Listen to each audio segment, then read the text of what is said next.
Voici le modèle que je vous propose de réaliser aujourd'hui. Donc c'est une suspension qui va être composée de 2 anneaux, un à la base qui est renforcé, un au sommet qui va venir enserrer le pot et qui sera réalisé lui en chaînette, et puis 2 brins comme ceci pour pouvoir suspendre notre plante. On va utiliser un pot de yaourt recyclé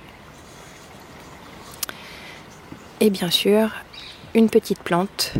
Pour cette réalisation, on aura besoin de ciseaux, d'un crochet, d'une ou 2 ficelles et d'un pot de yaourt qu'on va recycler. Je vous conseille de mettre vos plantes dans un récipient et de les faire tremper légèrement pour qu'elles soient bien hydratées avant le rempotage. Pour commencer, le nœud coulant. On va passer 2 fois autour du doigt, 1 fois, 2 fois. 1 fois par-dessus, on s'arrête avant la fin, et 1 fois par-dessus pour former la boucle. Voilà. Une fois qu'on a notre nœud coulant, on le resserre autour du crochet comme ceci, et on va pouvoir commencer à faire la chaînette.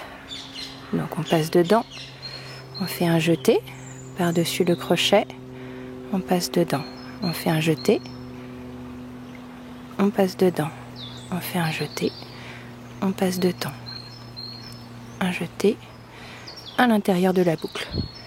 Et voilà notre chaînette. Donc cet élément-là, c'est ce qui va venir maintenir les 2 anneaux supports de notre pot, comme ceci, en chevron. Donc pour réaliser la base, on va avoir notre pot à proximité, comme ceci. On va faire le tour 3 fois autour de nos doigts et on va s'assurer que ça soit un tout petit peu plus petit que la base du pot. On a 3 épaisseurs de fil. On va rentrer le crochet à l'intérieur. On va, comme pour la chaînette, ramener en faisant un jeté par-dessus. On ramène avec le crochet. Ensuite, on fait encore un jeté en maintenant les 3 épaisseurs de fil.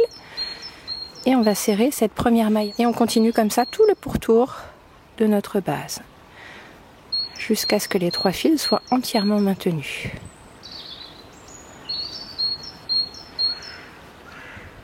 Lorsqu'on crochette, on essaye d'avoir toujours un petit peu de mou pour pas que la ficelle nous freine de trop dans notre mouvement. On passe à l'intérieur, on remonte la ficelle avec le crochet, on fait un jeté par-dessus le crochet et on passe dans les 2 boucles. On repousse pour serrer. Intérieur, un jeté sur le crochet dans les 2 boucles et on resserre. Et de cette manière, on va avoir notre base ici. On va commencer comme tout à l'heure par un nœud coulant et continuer avec une maille chaînette. Simplement, on va garder un peu d'amorce pour réaliser la tâche de la suspension dans cette ficelle. Donc on compte à peu près 1 mètre de long et on démarre notre nœud coulant ici. Donc comme tout à l'heure, on passe 1 fois au-dessus, 1 fois en dessous. Une fois qu'il est réalisé, on met le crochet, un jeté, c'est le fait de passer le fil comme ceci par-dessus le crochet. On passe dans la boucle et on a une première maille chaînette. Et on continue comme ça jusqu'à avoir la longueur qui nous permet de fermer. On teste sur le pot. Là c'est parfait, vous voyez c'est un tout petit peu plus court mais ça va permettre de bien tendre notre chaînette. Pour fermer, on passe dans la première boucle. On ne se trompe pas, il y a le fil d'amorce pour la suspension qu'on va laisser au-dessus et puis le fil de la chaînette. On va venir faire avec un jeté, repasser dans les 2 boucles, on tend bien et là aussi on va pouvoir recouper à peu près 1 mètre de longueur avant de terminer en tirant le fil à travers notre boucle. 1, 2, 3 mailles. Je viens piquer ici dans la troisième et je ramène le deuxième brin. Pour la deuxième attache, j'ai coupé ici un brin de ficelle de longueur équivalente à celle qui se trouve ici. Je vais venir me mettre à l'aplomb, donc pile en face. Je passe mon crochet et je vais ramener le deuxième brin de ma suspension. Quand je suis à peu près à la moitié, je vais compter 1, 2, 3 mailles, passer à nouveau à l'intérieur et ramener l'autre brin. Ainsi, j'ai laissé 3 mailles entre chaque brin pour assurer un bon équilibre de ma suspension.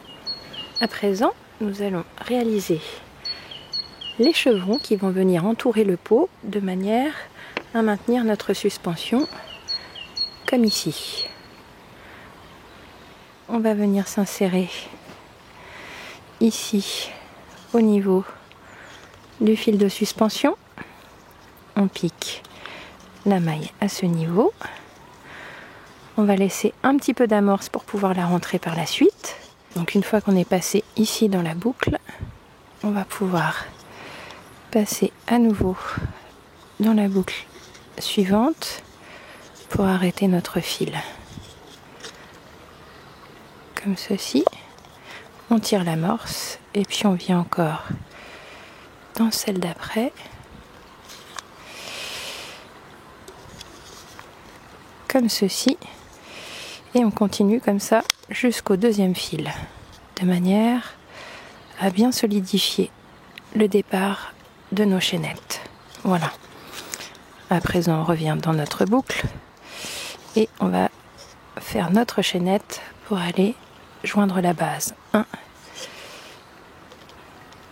2, 3, 4, 5. Donc là, si on est à la bonne hauteur, on peut commencer. On va attraper notre chaînette. Je vais mettre ce côté que je trouve plus joli vers le bas. Et je vais venir attraper. Ici, on va piquer sous les 2 brins. Un jeté qu'on ramène dans les 2 boucles. On serre bien. Et on va reprendre 5 points vers le haut. 5 mailles en l'air. 1, 2, 3, 4, 5. Et donc là, on va avoir un mouvement comme ça pour former des chevrons vers le haut. On va compter 3 mailles à chaque fois. 1, 2, 3. Et on piquera dans la 4e. Ici. On fait un jeté. On ramène dans les 2 boucles. Et on reprend, après avoir un petit peu tendu la tâche, nos mailles en l'air. Donc on a compté 5 mailles. On va prendre le même nombre de mailles pour tous les arceaux. À partir du moment où on a franchi la moitié de la base, ça se tient plus facilement. Donc 1, 2, 3, on pique dans la 3e, les 2 brins, on ramène un jeté. Dans ces 2 brins, on revient dans notre boucle ici, à la base de la chaînette, et on reprend 5 mailles vers le haut. On va continuer ainsi sur le pourtour, jusqu'à former tous nos chevrons. Une fois qu'on a réalisé le dernier chevron, on revient à l'aplomb du départ. On a notre fil d'amorce ici, qu'on va passer dans les 2 boucles. Comme ceci, on va le tirer pour fermer notre attache. Et puis, on viendra, comme tout à l'heure, le glisser sous les mailles du contour, de manière à bien sécuriser. Et on va pouvoir couper à ras.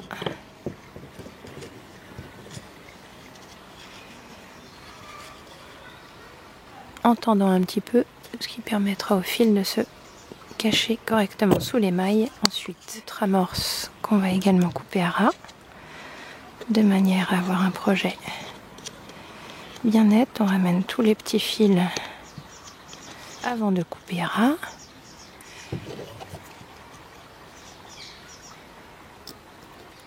À présent, notre suspension est terminée avec les 2 fils d'attache et les petits chevrons répartis. Nous allons voir maintenant comment installer notre plante dans la suspension.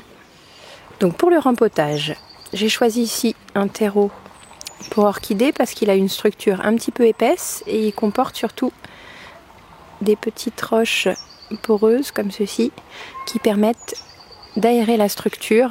Ça c'est très important puisqu'on travaille avec un pot qui n'a pas de trou d'évacuation pour l'eau. Donc il faut veiller à ce que les racines puissent avoir une structure comme ça. L'intérêt c'est qu'évidemment la suspension ne va pas goûter une fois installée. Et les racines auront quand même de quoi s'épanouir. Donc on va saisir notre petit pot qu'on avait mis à tremper précédemment. On peut manipuler comme ceci pour dépoter. Là on n'a pas énormément de racines. Si jamais les racines tournaient comme ça au fond du pot, il est important de les couper et de les espacer un peu. Parce qu'en fait une fois que la racine a commencé à tourner, elle fait ce qu'on appelle un chignon et elle risque de garder ce mouvement même si elle est dans un pot plus important. Donc on va veiller à dégager légèrement les racines sans briser la motte. On va commencer par mettre un peu de terreau au fond.